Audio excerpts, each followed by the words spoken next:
Hello, everyone, and thank you for joining us today. I'm John Amos. I'm the founder and CEO of SkyTruth. We're a nonprofit organization that uses satellites, geospatial data, and artificial intelligence to help solve some of the world's most pressing environmental challenges. And I'm proud to say that this year marks our 25th year in operation. Today, we're going to hear some highlights from the SkyTruth team about what we accomplished in 2025 and a little preview of what we're planning for 2026. Well, as we feared, 2025 was a pretty rough year for environmental protection as the U.S. abandoned its longstanding leadership role on global climate and conservation initiatives and tripled down on a bizarre energy strategy that promotes fossil fuels while actively impeding the transition to cheaper and cleaner renewable sources of energy. But there were some bright spots in 2025. I'd like to tell you briefly about one that really stood out. While the US pulled back, the global community stepped up and ratified a treaty called Biodiversity Beyond National Jurisdiction. That's a real mouthful, so everyone calls it BB&J for short. This landmark treaty provides an international legal framework for nations to get together and create new protected areas on the high seas. That's the 60% of the ocean that lies beyond any nation's legal jurisdiction. We're particularly excited about this at SkyTruth because we built a tool called the 30 by 30 Progress Tracker. We'll hear more about that in a minute, but it's designed to help accelerate the creation of these new protected areas, giving the world a real shot at meeting the goal of protecting 30% of the ocean by the year 2030. So, our work at SkyTruth is organized around three main pillars of activity. We're using satellite imagery, machine learning, and AI to not only detect oil pollution at sea, but to also identify the polluters so they can be held to account. We're shining a spotlight on offshore oil and gas development by analyzing satellite images and data to expose the full range of environmental impacts caused by oil production. This information helps our climate action partners build public pressure to halt the expansion of offshore oil and accelerate the transition to clean energy.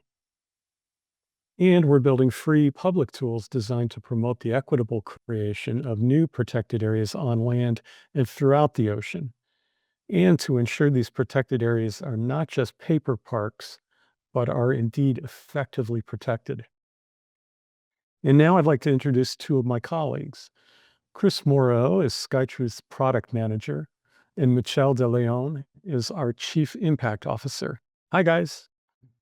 In a moment, they will tell us more about the work SkyTruth did in 2025 to help our conservation partners make progress on protecting climate and biodiversity, stopping pollution, and holding the polluters to account. We've done a lot of work over the years on oil pollution throughout SkyTruth's century of operation, exposing the true size and impact of major spills around the world.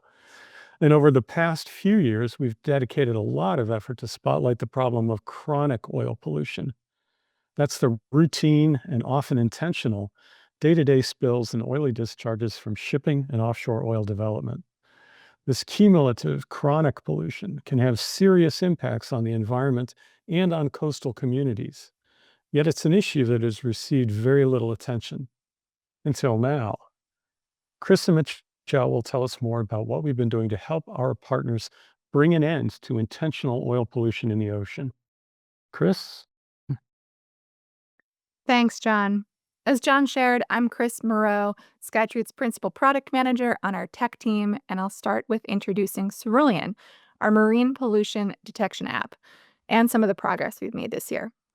Cerulean uses AI to analyze satellite imagery from the European Space Agency to detect oil pollution in oceans around the world, and then automatically connects those oil slicks to the most likely sources of that pollution, such as nearby vessels or offshore oil and gas infrastructure. So, what you're seeing on this slide is what you would see if you're investigating a particular slick in Cerulean. So, that orange outline shows where an oil slick was detected on the ocean's surface, which is the dark gray background. That red line shows the path of a nearby vessel based on its broadcast AIS location.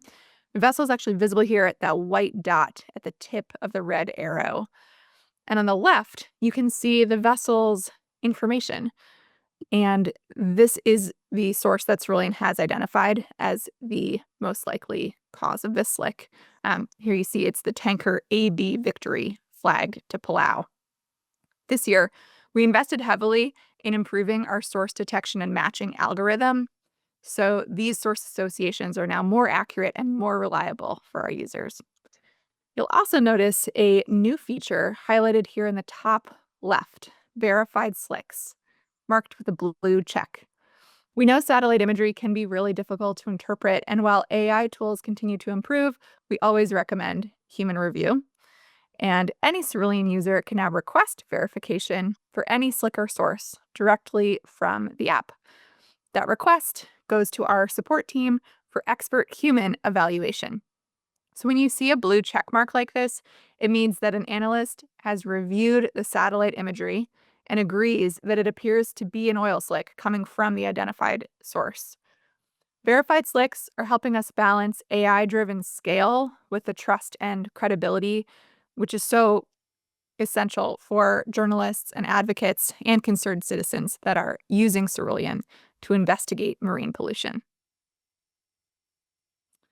Another big focus for us this year was deepening how we're telling stories about polluters. So for years, as John mentioned, we worked to understand where oil pollution is happening in the world. And over the past year, we expanded that focus to better understand the vessels most likely responsible. So this image shows a new feature along the bottom panel, source profiles. The source profile for a known vessel polluter here is the Bochem Mumbai, and this vessel has been associated with 2 different slicks so far in Cerulean, and one of them is in a marine protected area in Italy. And so in addition to its pollution history, we're also displaying some more contextual information about what this vessel has been up to.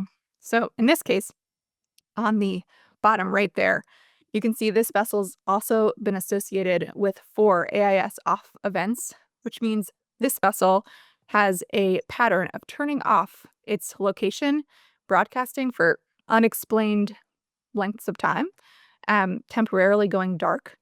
This data comes from Global Fishing Watch. And while any one of these events alone could have a reasonable explanation, we're sharing this broader profile to share a fuller story of what could be a pattern of eyebrow-raising behavior.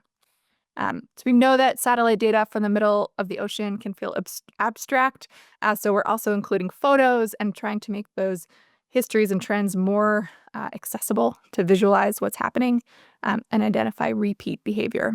So I'll now hand things off to my colleague Michelle, who can share more about how this made an impact this year. Thanks, Chris. Hi, everyone. My name is Michelle Delion. I'm the Chief Impact Officer at SkyTruth. As the lead for our impact team, our work is really focused on socializing these tech products into meaningful impacts for climate action and biodiversity protection. And as Chris noted, our work has really shifted from simply identifying pollution to identifying polluters. For us, the goal is simple but powerful. Help our users and partners answer 2 critical questions. Who's responsible and what's the pattern? Over the past year, these improvements to Cerulean have enabled a step change in how ocean pollution is investigated and acted on. First, it allowed for faster identification of repeat offenders and chronic dumping patterns.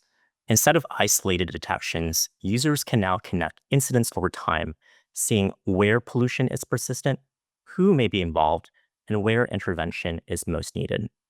Second, it strengthened confidence in investigations. We're seeing clear evidence trails, stronger analytical workflows, and expert-backed validation when needed, giving journalists, advocates, and enforcement agencies greater confidence to act on what they're seeing.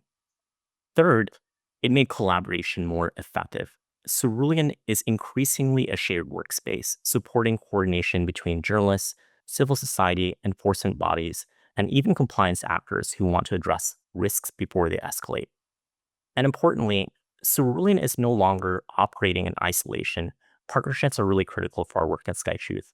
This slide here highlights our partnership with Skylight, which is now allowing cerulean data to feed directly into the tools already used by enforcement agencies. In Chris's previous slide, Chris highlighted pollution from the vessel Bokhem Mumbai. This same slick data is now available on the Skylight platform. That's a major step toward making satellite evidence actionable in real-world decision-making environments. Another part of our theory of change at SkyTruth is really ensuring that this information and data sets are widely accessible, and we're powering advocacy and accountability. In 2025, cerulean powered investigations and media coverage across more than 20 countries. It helped transform chronic, often invisible pollution into public evidence and public pressure. We're seeing cerulean used to support investigative reporting, advocacy campaigns, and even early stage enforcement inquiries. And in many cases, it's not just about documenting harm, it's about identifying patterns that demand systemic response. Ultimately, this is the shift that we're working toward, from detection to attribution to ultimately accountability. Cerulean helps partners move from there's oil in the water to who's responsible, how often is it happening, and what can be done about it. And that's how we see how evidence turns into enforcement, how reporting turns into deterrence, and how persistent pollution becomes harder to hide. And as cerulean continues to evolve, with deeper integration, stronger attribution tools, and growing adoption by our users and our partners, we're helping build the infrastructure needed for sustained accountability at sea.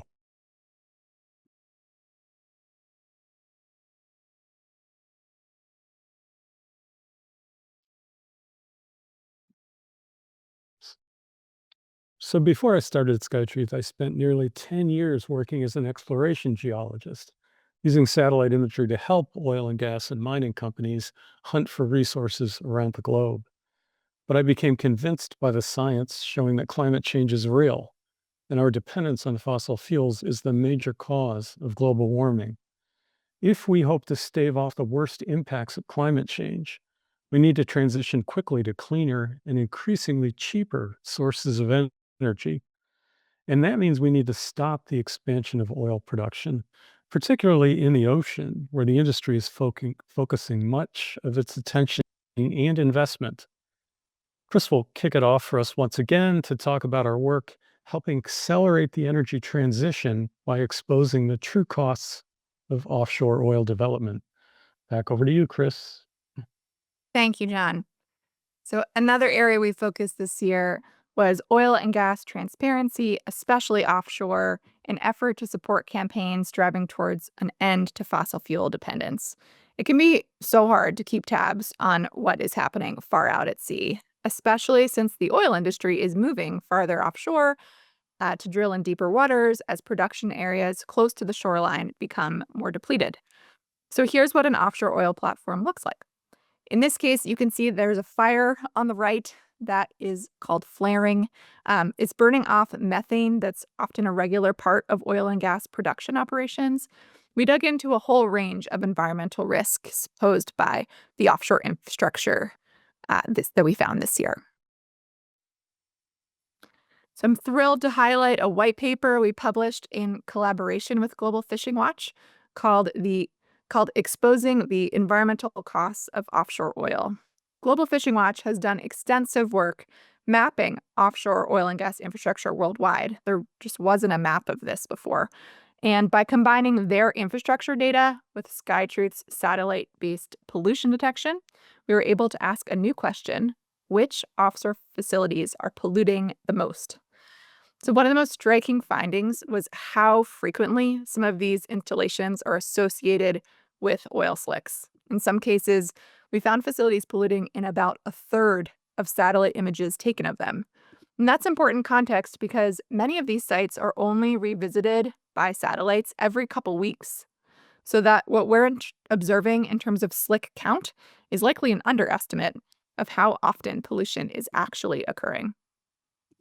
You'll also notice in the top 10 list here, in the type column, we found a mix of types, including both traditional infrastructure platforms labeled infra, and we also have another category we've abbreviated as FXO. That F is for floating. This includes a variety of kinds of floating offshore production facilities that are on the rise. And FXOs, they could be aged tankers, maybe from the 70s, that are no longer voyage worthy. So they get anchored in place and converted into other types of production or storage facilities for the oil industry, typically pretty far offshore. And although they're a small proportion of all global infrastructure, you can see we still have 4 of them in the top 10 global polluters. So this is a special category we're keeping an eye on as they appear to be posing an outsized risk to the environment. This work helps us move the conversation beyond individual incidents towards patterns of chronic pollution, and it gives regulators, researchers, advocates a clearer picture of those environmental costs of what's happening offshore with oil and gas. This kind of rigorous science investigation provides a data-driven evidence to campaigns that are focused on ending fossil fuel dependence. We were really honored to be able to present this work this year at the UN, at the One Ocean Science Congress in Nice, where it contributed to broader discussions about ocean protection and accountability with policymakers on a global scale. Over to you, Michelle. Oh, actually, no, there you go. Thanks, Chris. In 2025, our work in Brazil became one of the clearest examples of how satellite evidence can reshape the conversation around offshore fossil fuels. For years, offshore expansion has largely been framed as an energy issue, but what we documented tells a more complete story, one about ocean health, climate accountability, and risk to communities. Through our analysis, published at COP30 in Belém, we identified 179 probable oil slicks in Brazilian waters since 2017. And importantly, this wasn't just a count of incidents. We connected slick evidence with broader patterns: rising offshore production, increased vessel traffic, and methane-related emissions related to oil and gas operations.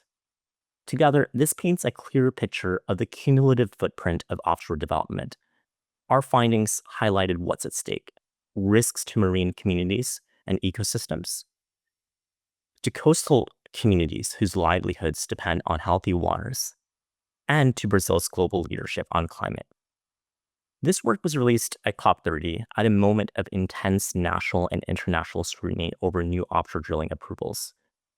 Our analysis is serving as a resource for civil society journalists and technical experts working to challenge the expansion of offshore oil and gas, ask harder questions, and strengthen oversight.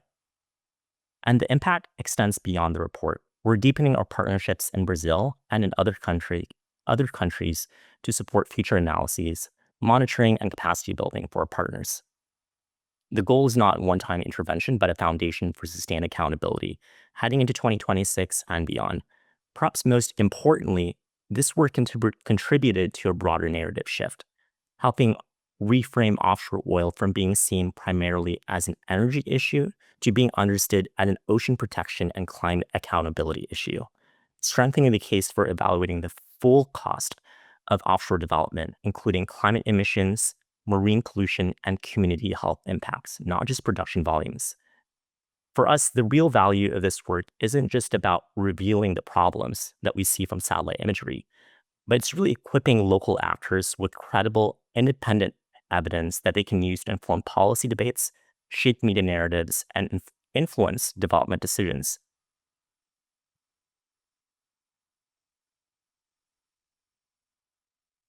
Thank you both. We humans have been so successful at dominating and altering our planet that scientists have actually proposed we're living in a new geologic epoch that they've named the Anthropocene. Scientists also tell us we're in the midst of the 6th mass extinction event in the 4.5 billion year history of Earth. And we're not just living through this catastrophe, we are responsible for it because habitat loss is the main driver of species loss. But there is hope in the form of a coordinated international effort to protect and restore habitat and stem the tide of extinction. Called 30 by 30, this ambitious conservation initiative is encouraging governments to protect 30% of Earth's land and water by the year 2030. We're proud to be part of this movement, and 2030 is right around the corner, so there's no time to lose. I'll hand it back over to Chris and Michelle to tell us more about SkyTruth's work to help the world meet the 30 by 30 target. Thanks, John. So I'll introduce the 30 by 30 Progress Tracker. The Progress Tracker is SkyTruth's platform for monitoring progress towards that global goal John mentioned of conserving 30% of land and ocean by 2030. It brings together authoritative data to help users understand where protections exist today and where the gaps remain. So, as we've built and shared this platform this year, we've learned a lot about how we can best activate the broader advocacy ecosystem. On one end, you've got global consultancies that are producing international reports covering the whole world's progress towards 30 by 30. And on the other end, there are many ultra detailed local platform providers. And we're intentional about not duplicating that important localized work. So, where we've seen growing interest is from regional coalitions, groups that work across national boundaries, like the Mediterranean, which you see here. Nature doesn't care about geopolitical boundaries. And international cooperation is going to be critical to the success of the 30 by 30 initiative. So, what we're looking at here is a combination of multiple Mediterranean countries added to the map for combined results. And you can see how you're able to examine shared conservation goals across a single region. And this multinational view helps countries see how their efforts connect, where those gaps exist, and where deeper collaboration could strengthen outcomes. So, by supporting these regional perspectives, the 30 by 30 Progress Tracker helps move conservation planning beyond borders, enabling countries and the advocacy groups based in neighboring countries to work together towards shared biodiversity targets.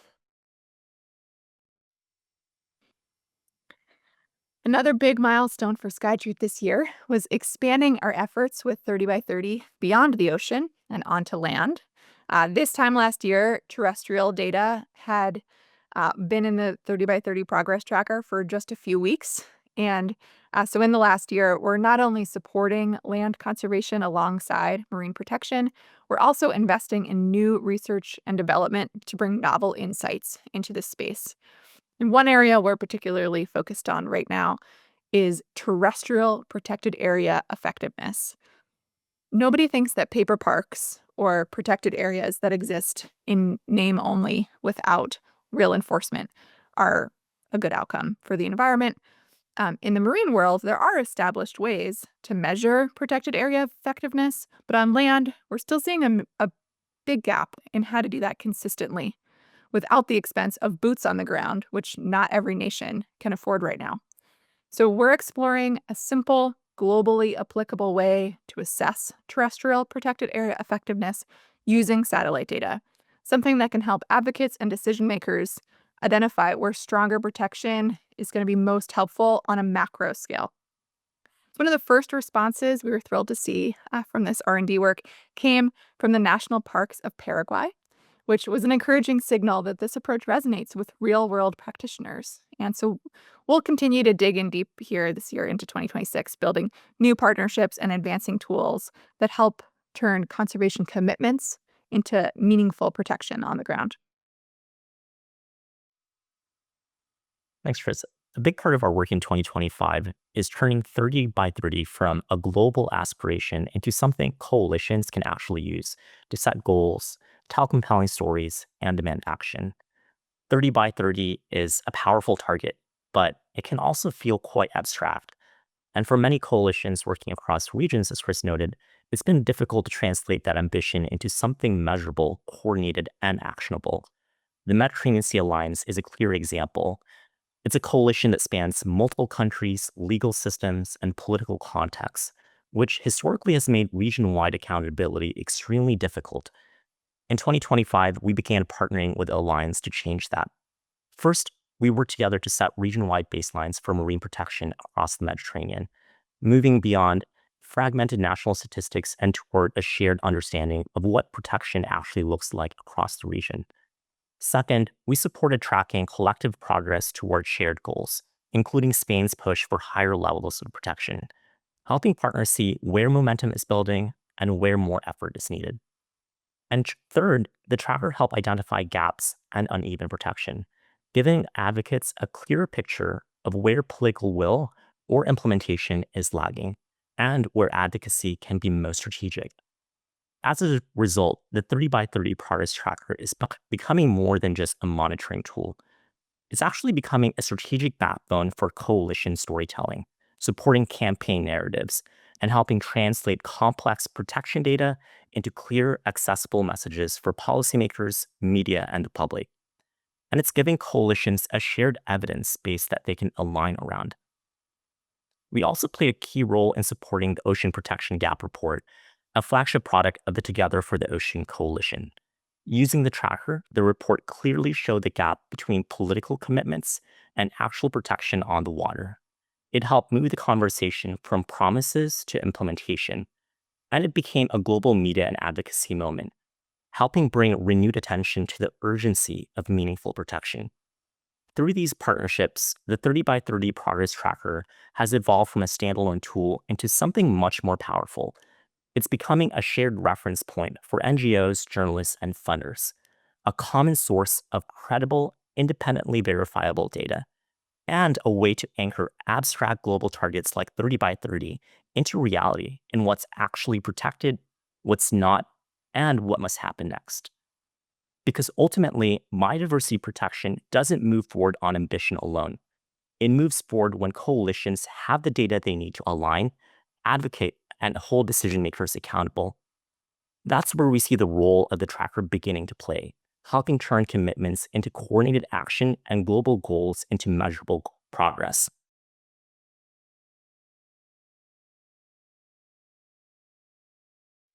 Thank you both. Well, this has been pretty amazing. Thank you, Chris and Michelle, for sharing just some of SkyTruth's accomplishments in 2025. Of course, we've got a very ambitious work plan laid out in 2026 to build on the progress we made last year. Here are a few of the top lines that we're pretty excited about. Working with Global Fishing Watch and other partners, we aim to identify the beneficial ownership of polluting vessels and offshore oil platforms. This will intensify our push for accountability by going beyond identifying the sources of pollution to exposing who is profiting from that pollution. That's a critical step toward finally bringing an end to intentional oil pollution in the ocean. We can't sugarcoat things. There was plenty of bad news in 2025, mostly triggered by the US abandoning its decades-long leadership role on climate and the environment. But despite this, the world had a big win last year with the passage of the BB&J Treaty. This treaty just came into effect, and it paves the way for the international community to get to work creating big marine protected areas in the high seas. So we're prioritizing our work in 2026 to leverage this elevated energy and opportunity around 30 by 30 by customizing and expanding the 30 by 30 tracker to support proposals for new marine protected areas on the high seas. Another priority for us in 2026 is to add information about the traditional territorial rights of Indigenous peoples and local subsistence-based communities to promote equity in the process of creating and managing protected areas. And to help ensure those protected areas are actually being protected, we will continue developing TPE, our measure of terrestrial protected area effectiveness that Chris talked about. That will fill a critical gap in the 30 by 30 initiative by bringing accountability to the management of protected areas on land. We'll also continue showing up at the big international meetings where these issues are being discussed and debated and where our tools can have the most impact. And finally, as we've been doing for the past 25 years, SkyTruth will continue finding new ways to innovate with satellite images and data for the benefit of people and the planet. Well, this has been the first webinar of a series we're planning for 2026. On deck in the second quarter, we'll unveil our new website. We'll get to your questions in just a minute, but while I'm thinking of it, I want to ask you all to please follow us on LinkedIn, Facebook, Instagram, and blue sky. Please drop in for a visit at skytruth.org and sign up to get our monthly newsletter to keep you in a loop. And if you like what we do, please push that big orange donate button on our website. Your support is so important for SkyTruth to continue innovating to take full advantage of that ever-growing toolkit in space.